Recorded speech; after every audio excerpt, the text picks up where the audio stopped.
there needs to be enough demand. So this town has to already be increasing in popularity for some reason. Mm-hmm. It's got the world's largest lagoon. Legume or lagoon? I mean, either one is weird, so it doesn't really matter. Legume, like a peanut or a green bean. Right. Legume. It's a lagoon, but it's bean-shaped. Ah.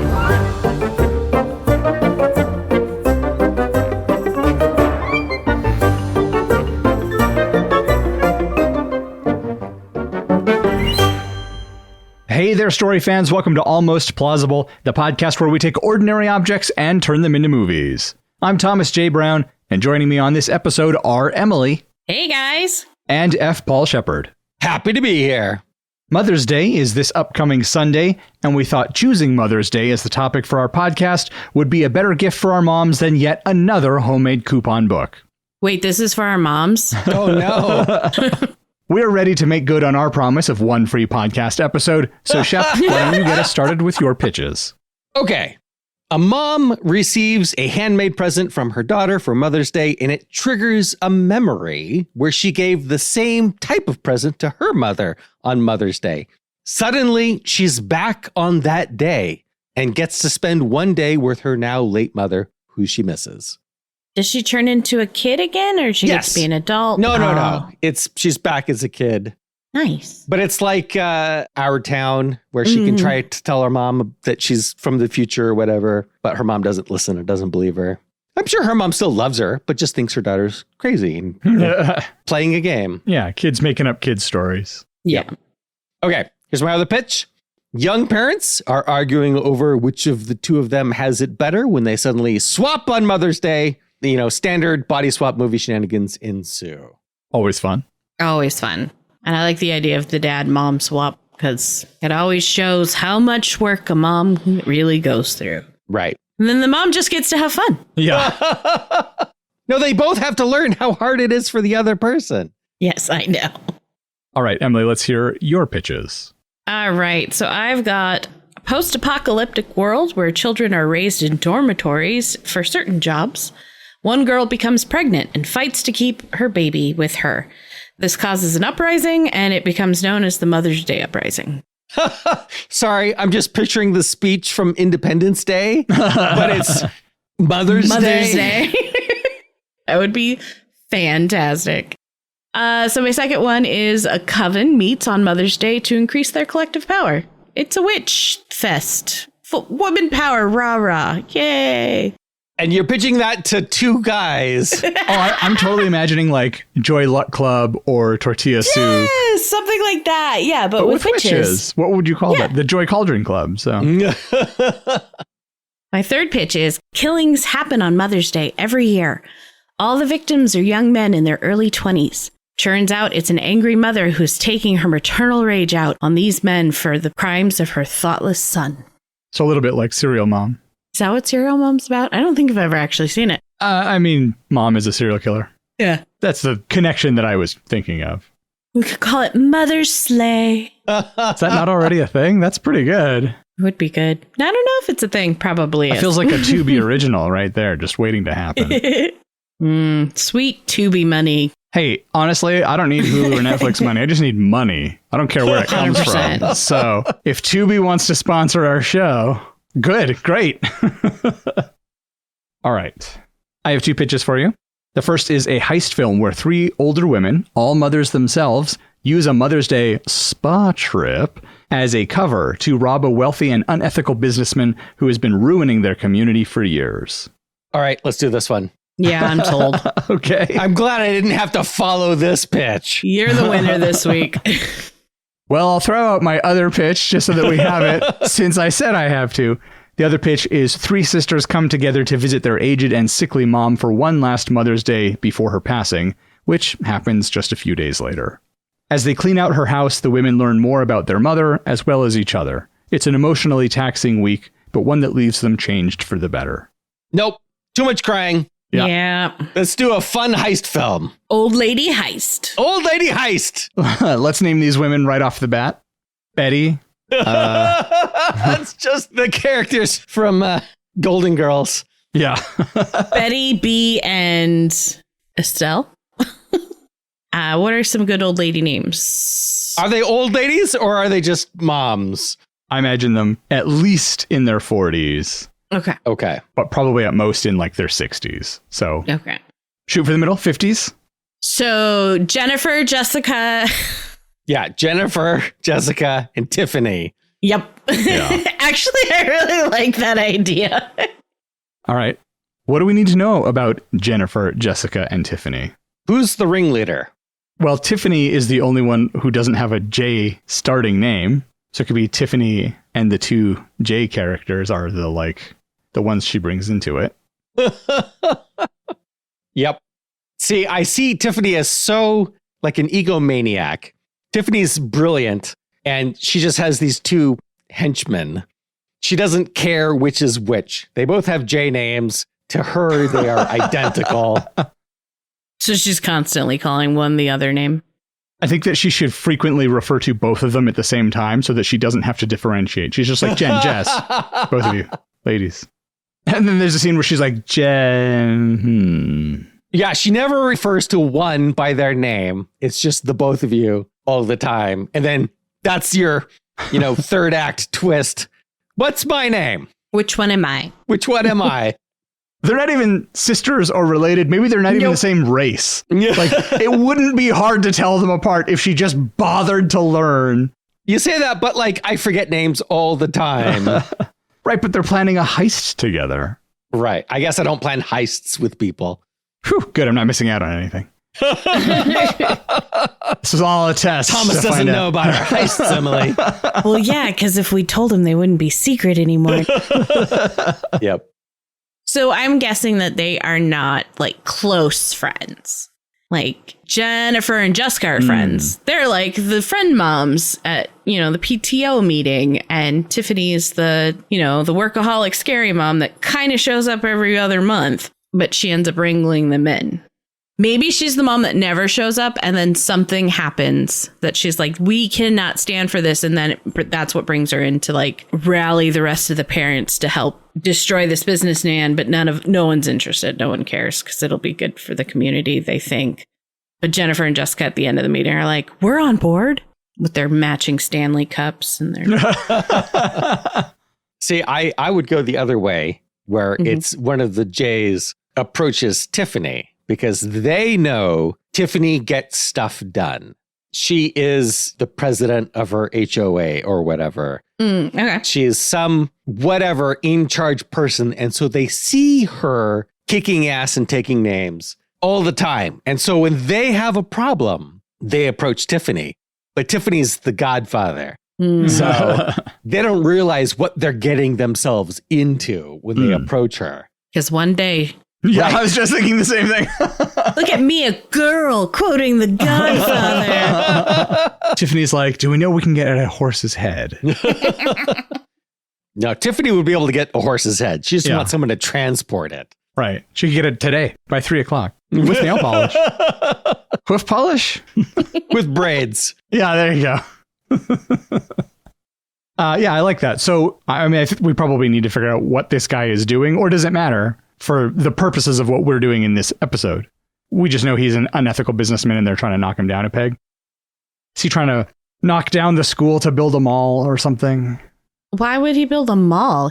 That's true. In 2024, why would he be building a mall? He's building luxury condos. Yeah, luxury condos would be a good one. That could be one of the lines I think Tiffany could have. Is in what economy are we supporting these apartments? This is who's making the money to live here?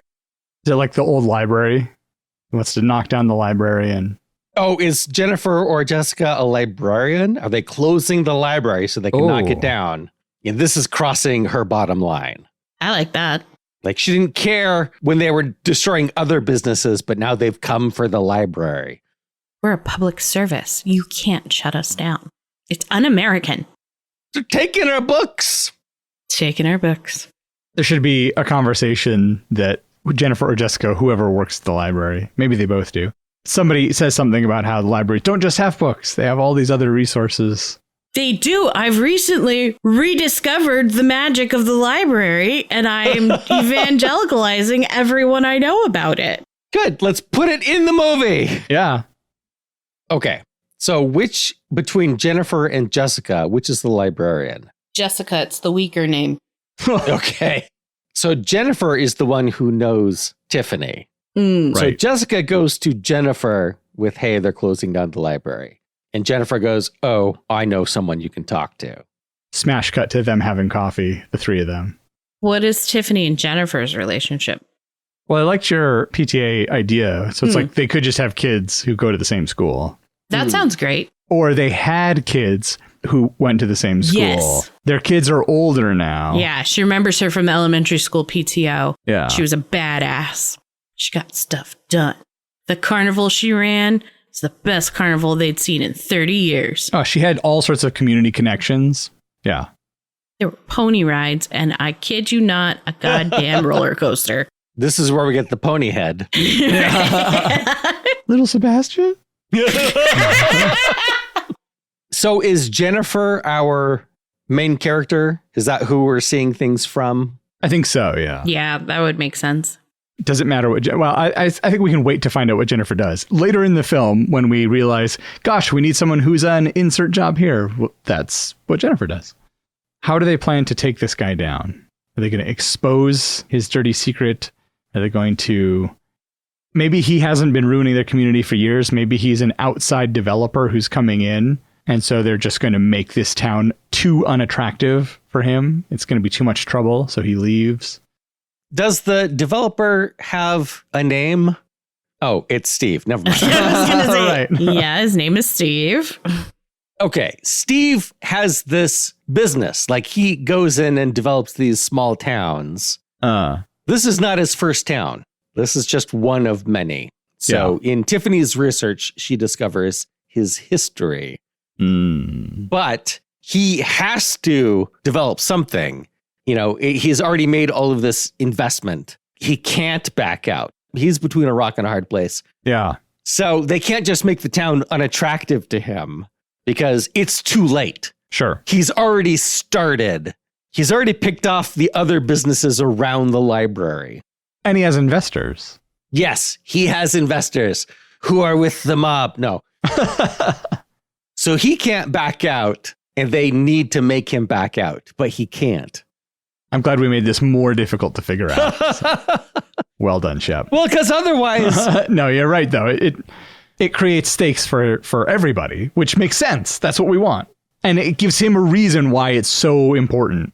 And that's why they keep escalating it. Yes, yes. It's good storytelling. I had the thought before you went into that idea of it being like one of those, just a small town that has, you know, some sort of scenic beauty, you know, an ocean town, mountain town, something like that. And the tourism board is really pining to get more tourists there to build the economy. Mm-hmm. And so he's brought in by the tourism board.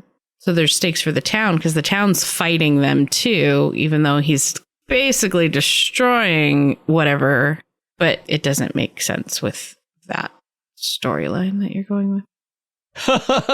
He sold the town on a monorail. Yeah. He had a whole song about it. See, there's this pool hall that the women are trying to save. I think that it does still work with this idea to an extent in that, like, you're right, the city council views this as it will generate income. It will put a positive view on this town. Maybe it's not just luxury condos. Maybe there's like first floor businesses or something. So, I mean, if I'm thinking about it from a commercial development perspective, there needs to be enough demand. So this town has to already be increasing in popularity for some reason. Mm-hmm. It's got the world's largest lagoon. Legume or lagoon? I mean, either one is weird. So it doesn't really matter. Legume, you know, like a peanut or a green bean. Right. Legume. It's a lagoon, but it's bean shaped. Ah. So the developer is making some kind of weird change to this already growing in popularity town. I mean, that's an interesting point to look at, too, because it's like this town is going to change no matter what. Correct. But they don't get to direct the nature of that change, so that's upsetting. It's some outside developer coming in and deciding what's good for the town. Right, and it may be taking away the natural charm that it's had that drew people in the first place. Maybe he's consolidating a number of blocks, so it's like a bunch of housing is going to be torn down, the library is going to be torn down, the historic library, but it's not on the register. Right, the historic downtown is all going to change. All these locally owned small businesses are going to be replaced by chains. Right. There's going to be a Whole Foods and a Starbucks and Hobby Lobby. Right. Yep. The town council is happy they're getting a Starbucks. They want a Starbucks. We're like a real town now. Yeah. More people will stop.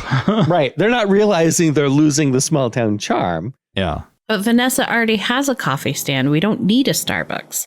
Yeah, but it's a Starbucks. Yeah. Makes us legitimate. Yes. Yeah.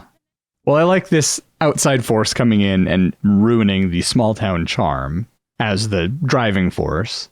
How are they going to stop this, though? I mean, are they successful? This guy has a sort of need to develop this town at this point. So do they just change his plans? Do they stop him altogether? Oh, they get the library registered as a historic building, so he has to build around it. That's their version of success. Like, he still builds his development, and in the middle is this historic library, like the house from Up. Yep. Tiffany, they convince him that it doesn't fit with the charm of the town. It's going to aesthetically change it in a way that no longer makes it charming. It's just another development in another town in America. It looks the same as everywhere else. And he's like, yeah, that's what I do. It's, I've got these materials lined up. I'm priced out. I know exactly what I'm spending. And she's like, what if I can help you get the materials you need to fit our vision for your price? And so maybe that's how it resolves, is they end up working together and they build something that looks and feels like the town that they want it to be. And he doesn't lose out on his monies. I have a counterpoint. Okay. Steve is the villain. They have to ruin him. There's no compromise with villainy. All right. Okay. So we are going to break his soul and his bank. Yes. Okay. I didn't know which way we were going. If we're going 80s revenge, bad guy loses all of his money, No, big businesses are evil. That's what movies are about these days. Eat the rich, Emily. Eat them. All right. So these women need to take this guy down completely. Right. Yeah. So what is the heist? Yeah. We got to get to the heist because that's the... Oh, yeah. What are they stealing from him? The plans? And he's only got the one copy? So they'll destroy him and he can't follow through? The business records that show that all the previous developments eventually fail. Ooh, they use asbestos and lead paint. Where is he getting the materials that are currently banned? There's ways to get asbestos. If you got to go out of your way to get it, not worth it. You want asbestos? I can get you asbestos by 3 o'clock this afternoon. Or why did they fail in other communities? Let's explore that idea. Oh, because they don't fit the small towns. And so... No one can afford the luxury condos. Right. There's not the income to support that lifestyle. He doesn't care. He cashes out and moves Right. on. It's monorail, right? Like Right. selling the town on a thing they don't need that won't help. Or is it a legit heist? Like he has all of his startup capital in his safe instead of a bank for some reason. I mean, I would say like land titles, but there would be sales records and things. It's not like they could just steal those back. I mean, it feels like they need to expose him, right? So he has to be doing something illegal, Something nefarious. engaging in some light treason. That's how he's getting the asbestos. Right. Someone is paying him to get rid of it. He's like, it's that much fewer building supplies I need to purchase. I mean, is he laundering money? Ooh. And they have some way of proving that? Because construction would be a great way. Yeah. We did talk about him belonging to the mob. Yeah, but I don't want Tiffany, Jessica, and Jennifer to cross the mob. Right. That's a good point. These moms don't need that kind of trouble. I mean, do we like money laundering? Does that work? Or is there something better? He's running like a Ponzi scheme type of thing. I barely understand Ponzi schemes. So that sounds good to me. Because that's all you'd have to say. And people are like, yeah, okay, he's a bad guy. So what are they stealing in the heist? There'd have to be like a ledger or something along those lines. Okay, the ledger that shows that he's paying off the previous investors with the current whatever. Right. That's the Ponzi scheme. Yeah, He has to keep doing these developments to keep paying off previous investors. Right, which explains the tremendous amount of pressure for him to build this. He has to get the money, finalize the money from the investors and do the project. Right. To keep this thing going. He hasn't figured out his escape plan from this trap he's built for himself. Right. He just needs to keep it going long enough for him to figure that out. I mean, how bad of a person do we want him to be? Does he know that he's fleecing people? Is that his goal is to be fleecing people? Or is he like, eventually these things are going to take off and they will make money and I can stop doing what I recognize as a Ponzi scheme? No, because we want him to be bad and to be punished. Right. There's no other choice. Yeah. Okay. I agree with that. Okay. Each development is bigger than the previous one. Yeah. He uses the success of the previous one to get more investors for the next one. Which you would have to do in order to keep the Ponzi scheme going. Right. He can cash out and flee with the money at any time. Okay. But he's like, okay, one more, and then I can quit. And in fact, I think him trying to flee would be an excellent climax to the film. Perhaps even in a Dragnet sort of way, where in that film, it seems like the bad guy manages to escape. And then the very end of the film is him being caught. Mm. So he even thinks, I've gotten away with my suitcases of money or whatever. Right. So are there cops involved in this? I ask because if our trio is cooperating with the cops, but also committing a heist, they're committing a crime, but they're allied with the police, that puts them in a precarious position. Presumably be the FBI who would be interested in this, right? Sure. So can they anonymously send something to the FBI? Does the FBI know about them or not? Are the FBI's characters that they interact with or not? If they do interact with the FBI, it's in a sneakers sort of way where it's like at the very end of the movie, they come in and are like, you shouldn't have done that, but it was ultimately good, so we're going to let you go. Right. Well, they're all moms because it's Mother's Day. Right. Are they all still married? Or is Jessica the librarian a single mom? And you can have a rom-com with her and the FBI agent. That is an option. I mean, wedge a rom-com in there? Sure, why not? Is it wedging something so natural and so pure?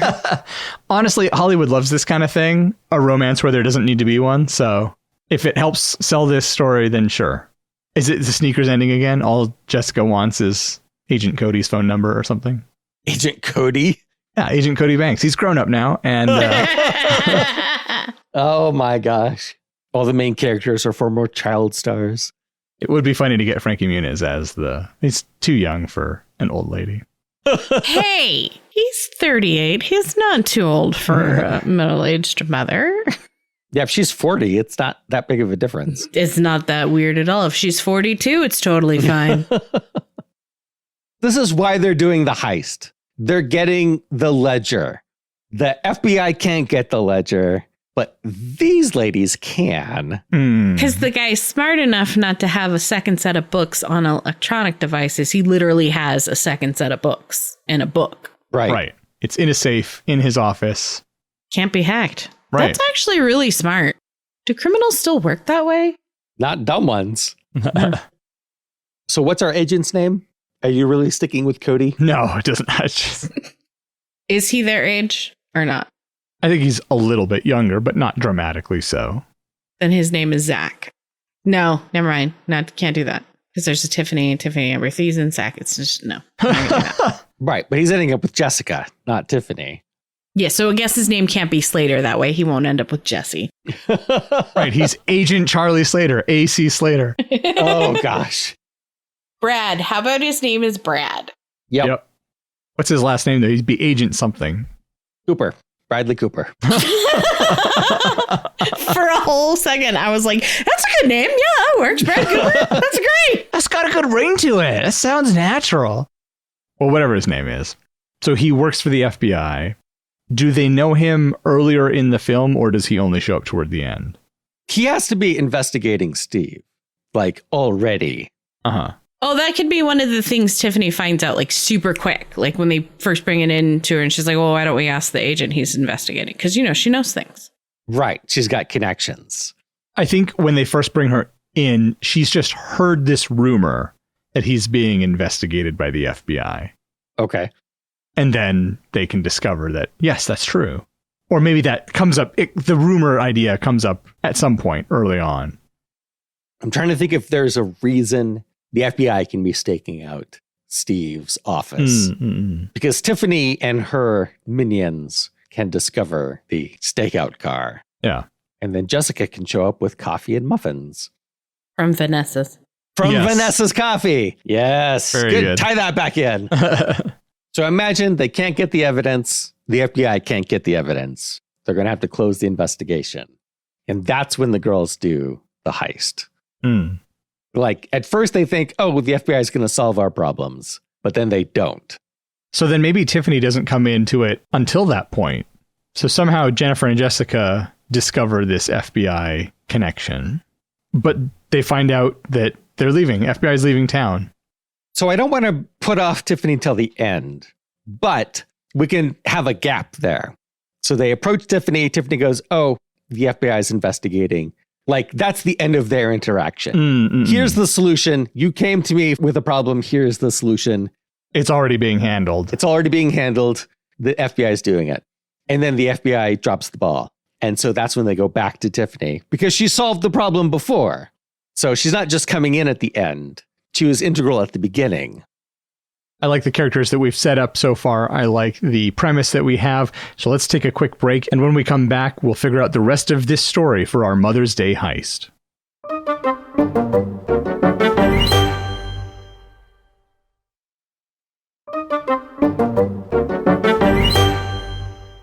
All right, we're back. Shep, you had a question? Yeah, how small is the town if they have a spa? If the spa trip heist requires a spa, it can't be that small of a town. I think that they're actually leaving the town, so it is a proper spa trip. Oh. And they're going to a bigger town where this guy's main office is, so they can break into his office in the big city. So them going to the big city is disguised as a spa trip. I see. That makes sense. No further questions, Your Honor. I'm pleased I had an answer for you right away and didn't get tripped up by something I hadn't thought about. Good planning, Thomas. It's rare, but it happens from time to time. So do we want to detail the heist, or is it just heist movie heist? If you've seen a heist movie or a parody of a heist movie. It's in a room within a room. There's a lock, and then there's another lock, and then there's a false lock. And right, and they almost get caught, and then right, or them all getting caught is part of the plan. Right. Yeah, I mean, I think that actually detailing a heist is probably beyond the scope of what we have time for. Fair. But we have seen heist movies. We know basically what the beats are going to be. Yeah. Is there anything interesting that we can add to this heist, considering who these people are, their skills or lack thereof, the situation they find themselves in? Something funny we can add, a new approach to a heist, something that only these characters could bring to a heist. No, but I do have a cute thing that probably has been done before. Well, let's hear it. So they have to get past some sort of security at some point, right? Of course. Some human security force. Naturally, yeah. So, of course, Jennifer bakes delicious cookies that are laced with a sedative procured by Tiffany. I don't like the idea of poisoning innocent people. Is that too far? I think that could have been like part of the plan where Tiffany is like, yeah, let's just poison the guards. Oh, but Jennifer, Jessica would be like, I didn't sign up for poisoning people. Well, also, it's like if he eats one cookie, it's the perfect amount. But if he eats two cookies, it's lethal. So. Right. Well, there we go. We have a good conversation. Okay. So does the heist doesn't go well But is that intentional or not? Because in a traditional heist movie, it seems to not go well, but that's by design. But that's usually with experts, expert criminals. So they need to accomplish their goal, though. Yes, they do need to accomplish their goal. That's why I'm asking. So the heist doesn't go well, but is it like purposefully and they accomplish their goal? Or is it accidental and they accidentally accomplish their goal? Or they accomplish their goal despite everything going awry?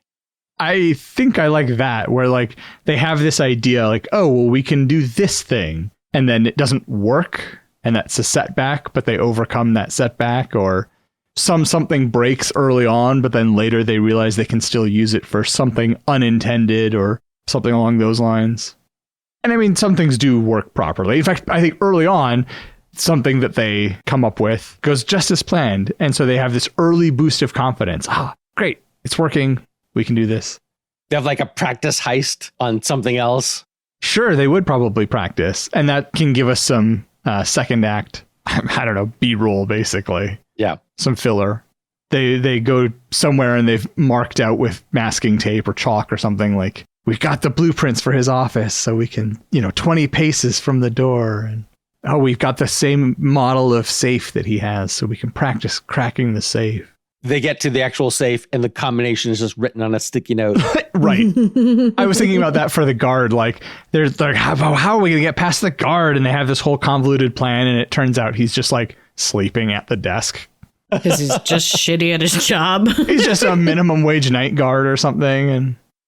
But I could see ultimately more and more things going wrong. Mm-hmm. And them sort of starting to panic a little bit because so many things are starting to go wrong, which causes more things to go wrong.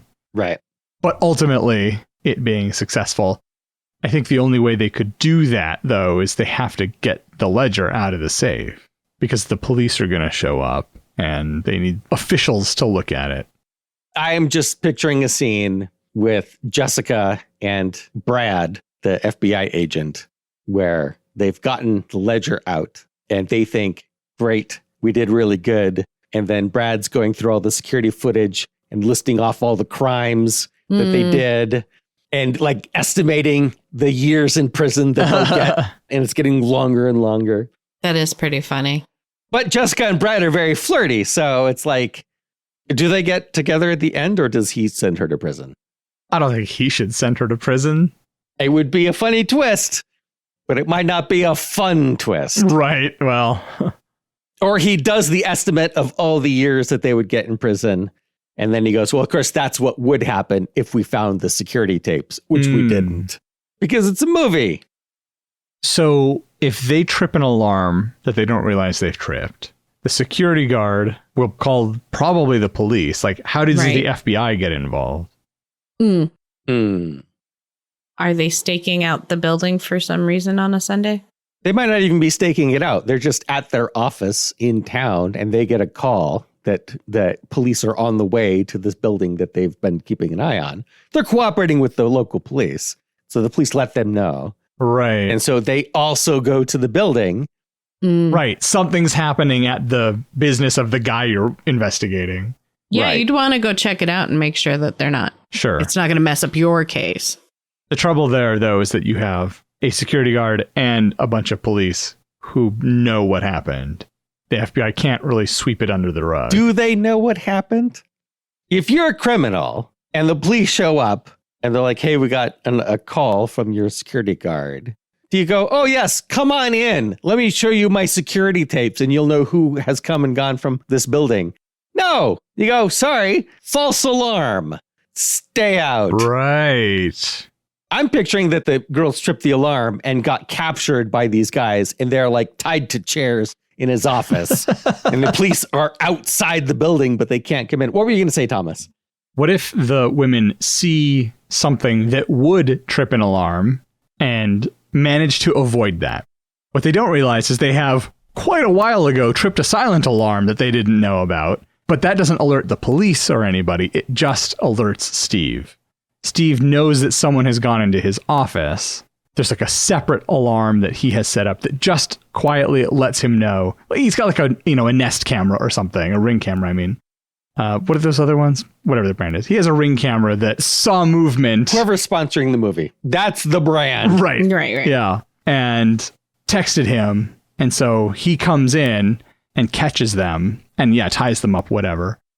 And so either while they're tied up or just as he's escaping, one of them hobbles her chair over and trips the alarm that they saw and avoided earlier, which then brings police to them.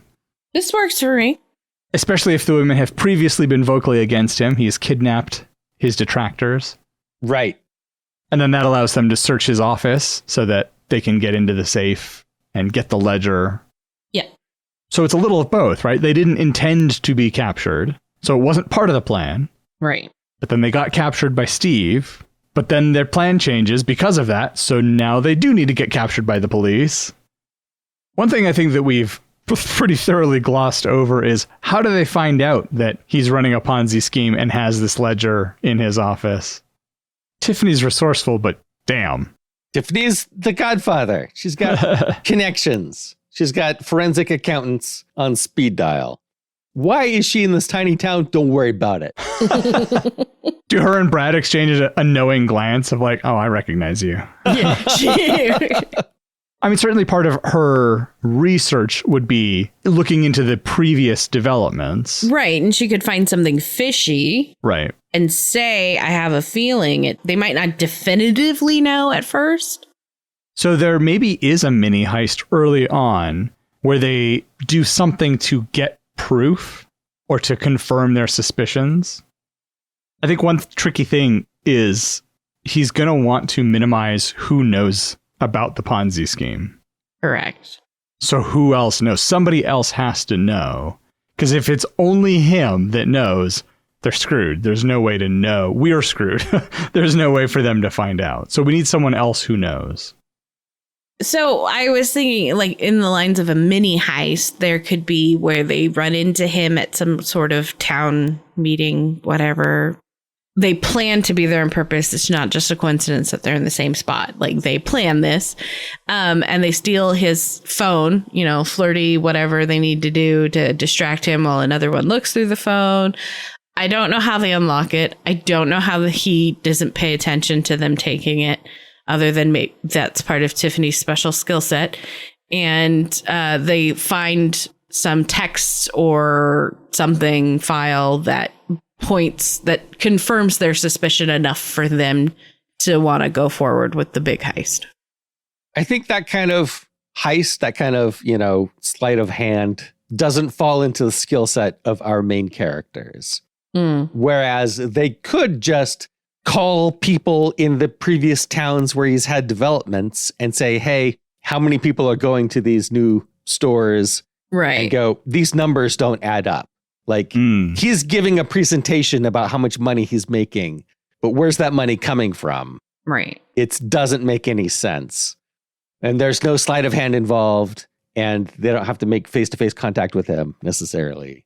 It's just them investigating with his own presentation. Like, he's like, yeah, I did developments in these towns, and here's how much money I've made. Right. So they just Aaron Brockovich this thing. They do the hard legwork. Yeah. They do the research. Yeah. Sorry, I'm picturing them doing like the legwork, going to some town or whatever. They've got their kids with them in the minivan. I do like the idea of them having their kids with them, and they have to stop in at all these places and talk to people, and the kids want, can I get an ice cream? And they're just collecting more and more things because kids. Yep. And their mothers. And this is the Mother's Day episode. So yep. Got to really draw a line under that. How does Steve get caught in the end? I thought that he got caught red-handed with 3 women tied up in his office. I guess it depends on whether we want that false escape. So he could tie them up and leave. I've got all my cash. I'll go get on a plane. I will go to a country that doesn't have an extradition treaty and live the rest of my life. By the time they get discovered, I'll be out of here. Right. Then he wakes up with the pony head in his bed. Right. Tiffany's not letting him go. Why is he leaving them tied up in his office? What is his plan? That's the plan is just to escape right then. if this development was always going to be his last development, then he's been planning this exit from the country anyway. Right, but he needs the setup of the development to get the investor money to come in. If the development is canceled, he doesn't get that money coming in. He's got nothing to make his escape with. Well, he has, yeah, that's a good point. Like maybe he could have some of the investors lined up. He could have some of the money. Right. It's not the big amount, the prize that he was going for. Right. But the options are go down with some or just go down for this crime. Then he'd rather take the little bit that he has and hightail it. Yeah, how much of a criminal is he, though? Like, he's fleeing the country anyway. Why not just kill him? Why not just kill these 3 women that have ruined his plan? I'm not pro-murder. I'm just saying, if he's already a villain, why isn't he being villainous in this instance? Yeah. It's Mother's Day and they're moms, so he just can't bring himself to do it? So that he's not that villainous. Is that a problem? That he's not that villainous? Kind of. Yeah, I mean, I might be willing to steal, but I certainly wouldn't be willing to murder. Especially considering it's entirely unnecessary. If he has them tied up to chairs and thinks, they can't do anything to stop me now. Okay, so his plan is to leave them tied up in his office and flee the country. That's what we're saying at the moment, but okay. I mean, we can certainly change that. Oh, and he's taken the ledger with him, so they don't have to search his office. He's taken all the evidence. Well, of course he would. Right, why would you leave that behind? And is the key piece of evidence the FBI have been wanting. They have already been building a case against him. They just don't have any concrete evidence until now.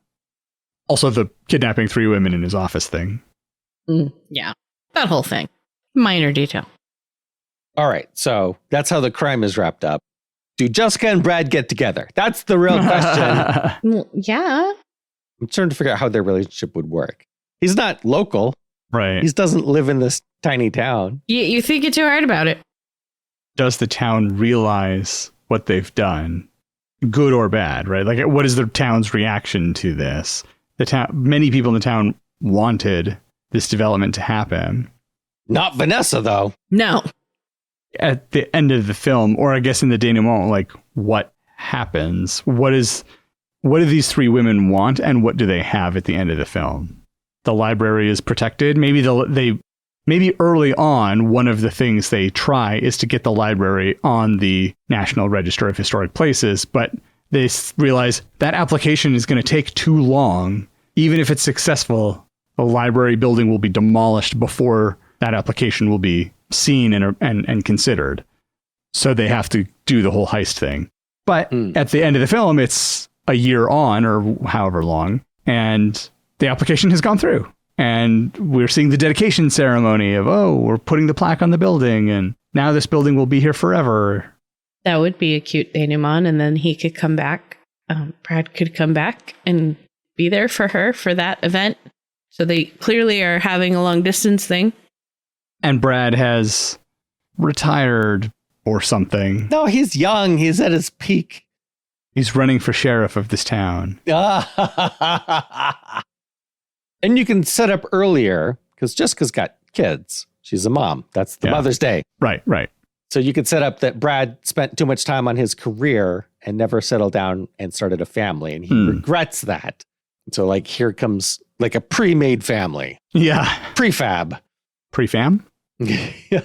So you can see the kids at the end. They're happy to see Brad. Yeah. Because they get along well. What does Jennifer want? Oh, that's right. That's our main character. Yeah. Oh, she wishes she were a strong, powerful woman like Tiffany. And so at the end, Tiffany has kind of taken her as her protege. Is Tiffany running for mayor or something? Nothing so official. Jennifer's running for mayor and Tiffany's her campaign manager. Right. Because that's another connection for Tiffany. Yes, that's right. That totally fits with her character of being in the shadows. Right. She's got to maintain that low profile. What with her being in the witness protection. Well, we'd love to hear your thoughts on today's episode about Mother's Day. Did we hit the mother load? Or was it an episode that only a mother could love? Let us know by leaving a comment on our website, reaching out on social media, or sending us an email. Links to all of those can be found at almostplausible.com. Happy Mother's Day to all the moms out there. And in here, Happy Mother's Day, Emily. Thank you.